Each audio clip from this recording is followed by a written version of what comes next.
Next, we have another innovative application related to software lending libraries. As you know, software can be wrapped in incredibly large packages, and to have effective transport of those big packages, especially quite a few of them, high-performance networks are required.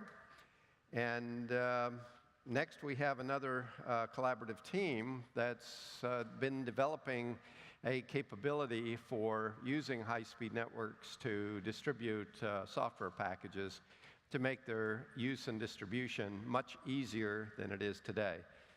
So I believe that they're getting mic'd up, and we'll have them up here in a minute.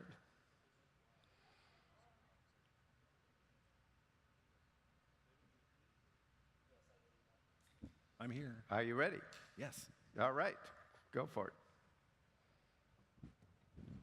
Hi, everyone. We still have a little bit of last-minute setup to do. So you're back here. Oh, wait, sorry, other side. My name is Dave LaCrone. I am with the Kansas City Public Library. I'm the manager of their digital branch. And this here is Jacob Brown. He's a web developer who's been working on this project with us for just about the last year. Once he gets mic'd up, we're going to bring Deacon, who many of you know, up to the stage to chime in with words of wisdom as things go along as well. So I think we're getting set up here. So we're really excited to be back. We were at the Application Summit last year when the software lending library was basically an idea. We knew it would work, but it hadn't been fully built yet. So today we're actually going to be able to show you the software lending library in action, and a little bit later in the presentation. So that begs the question, hi Aaron. Hi Dave. So why are we doing this to begin with? What's the use case, what's the problem? And so you have to begin by talking about software. There are three fundamental things about software that you install to your computer. Number one, it can be expensive. Yes, some software is free, but other software is not free. And some of that software that's not free is extremely expensive. It requires that you have a machine that's capable of running the software. It requires a certain amount of resources to be able to run on your machine effectively.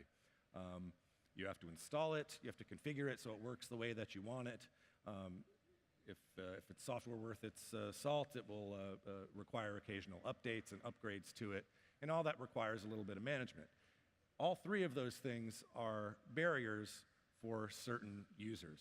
Probably not most of us in this room, but a lot of the folks that we serve at the library have issues with one or all of those realities. So the library got into the picture. Why? Because we already lend things, so why not lend software? We provide, we began obviously providing access to books. We got into media like CDs and DVDs. Now we've been lending e-content for quite a while as well. And back in the 90s, KC Public Library actually used to check out software on disks to people from the desk. Also, for about 2 decades, we've been providing public computing stations and internet access for people who come into our physical locations. And there's a demonstrated community need for this. A high percentage of people, at least in our community, rely on the library for access to applications and to the internet as their sole access point. So, what does this mean? Google Fiber announced it was coming to the city several years ago. When this project sort of fell in my lap, the library seemed like a logical place to host it. Gigabit really changes everything. And really now, Google Fiber is in the process of rolling out across the city in a pretty big way. These connections are becoming more prevalent. For a period of time, it was pretty rare. We have it at our central library location now, and a lot of people in their homes have it. And we're looking to deploy that close to people who aren't going to be able to afford the subscription so that we can give maximum access to the gigabit for everybody. But why does gigabit change everything for our provision of software? Well, we can leverage an existing service like remote desktop, which has been around forever, and doesn't always perform very well over even a standard broadband connection, depending on what you want to do.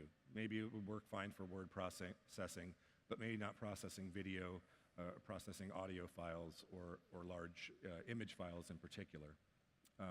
What this allows us to do is share the computing capacity of a centrally located machine at the library or anywhere in town locally connected to the gig, and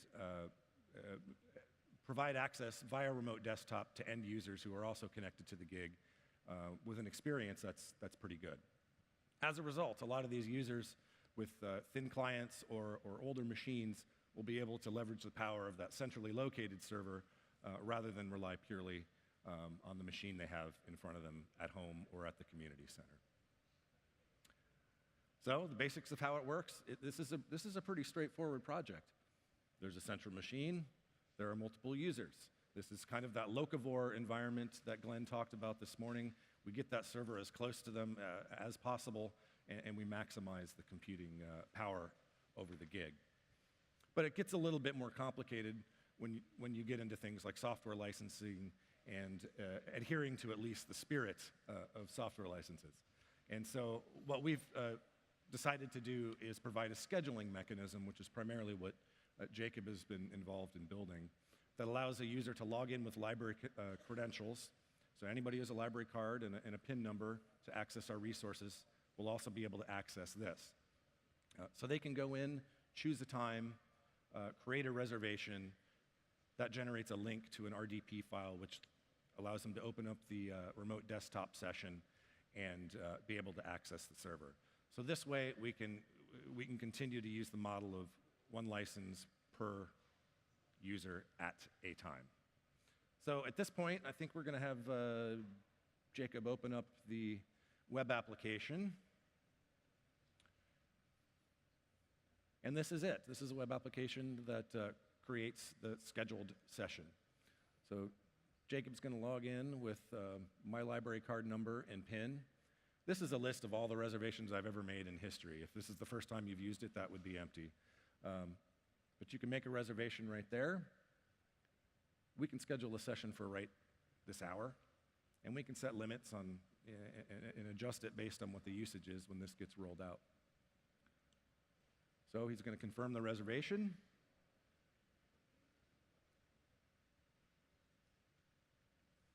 Okay, June 25th, 2 to 3 p.m. Begin the session by downloading the RDP file. Now, this kind of modal window that's popping up over here was something we added recently because for a lot of people who aren't familiar with remote desktop or don't really know what they're doing, they just want to use Photoshop, we kind of had to guide them through the process. So a lot of what we've been doing in the last few months is tweaking the usability of this service and providing some better messaging. So we kind of made it into a step-by-step process.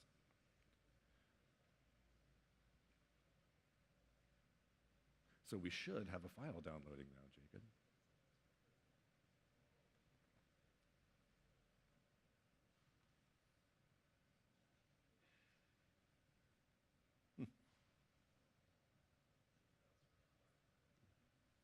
Is it downloading?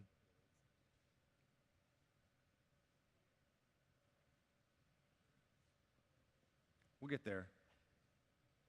There we go. Oh, because of the, yeah. Yeah. Sorry, folks. It wouldn't be a demo if there wasn't some sort of problem, right?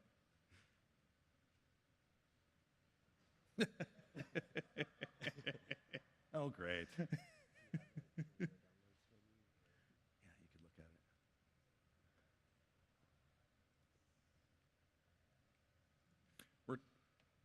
Where this problem comes about is we're trying to leverage the super high-speed connection so you can see actually how reactive it is over the gig.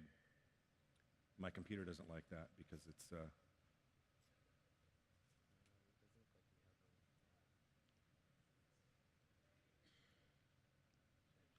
go temporarily on the wireless and download it.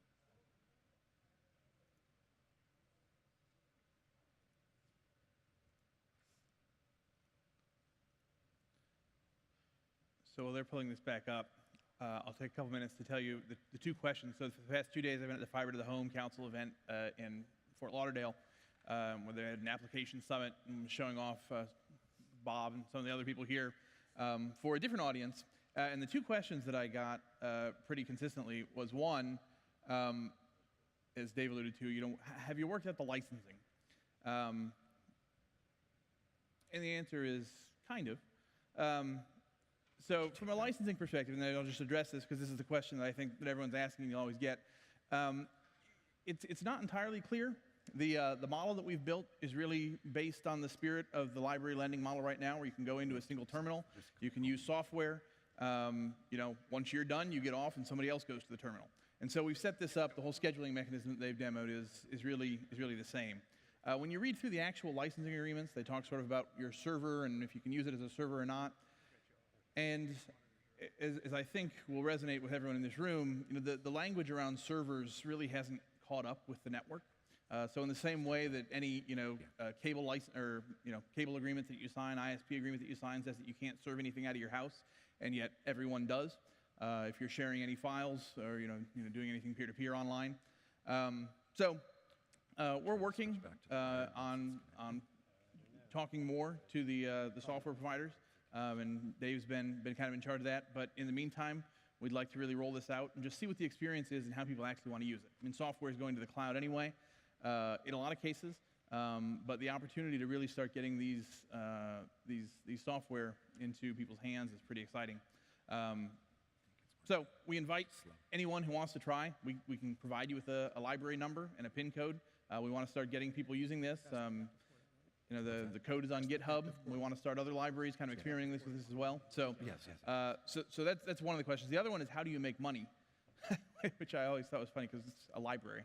So I don't know. I don't have a good answer for that one. I mean, there are potentially some commercial applications, but it's really been great to be involved with this. In sort of the true Mozilla Ignite spirit, an open source project. For public benefit, and do want to give a special shout out to the US Ignite team. Yep. When I started, and my role is with KC Digital Drive in Kansas City. We're a nonprofit that started to really figure out how to take advantage of gigabit networks. But it's less interesting than actually seeing the demo, which is back up. So Dave.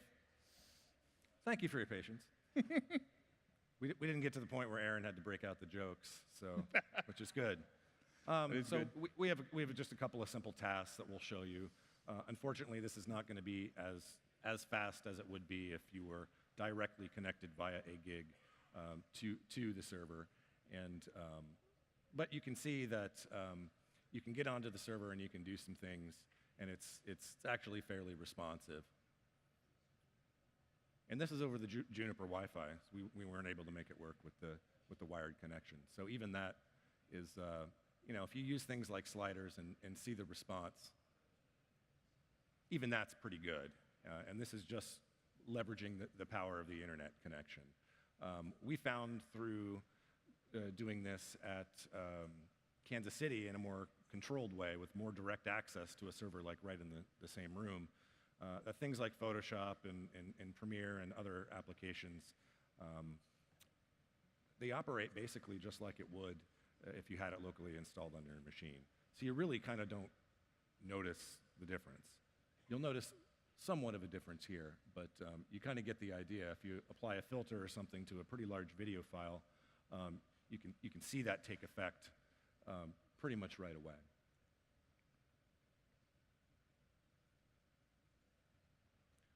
This seems to be an Adobe intensive presentation at the moment, but we have all sorts of things loaded on it. We have everything from basic services such as Microsoft Word. The possibilities are really endless if you get that really good, tight, low latency connection to do a lot with more multimedia files. All right, we can go back to slideshow. So Aaron, do you want to talk? Well, actually, I'll handle that first slide.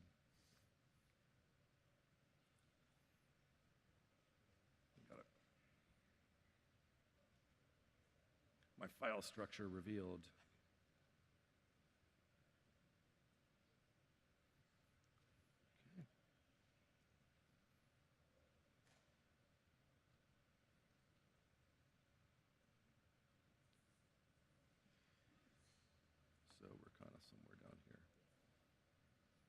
All right, so basically what I wanted to say about that is this is the exact same model that we use for our public computing stations.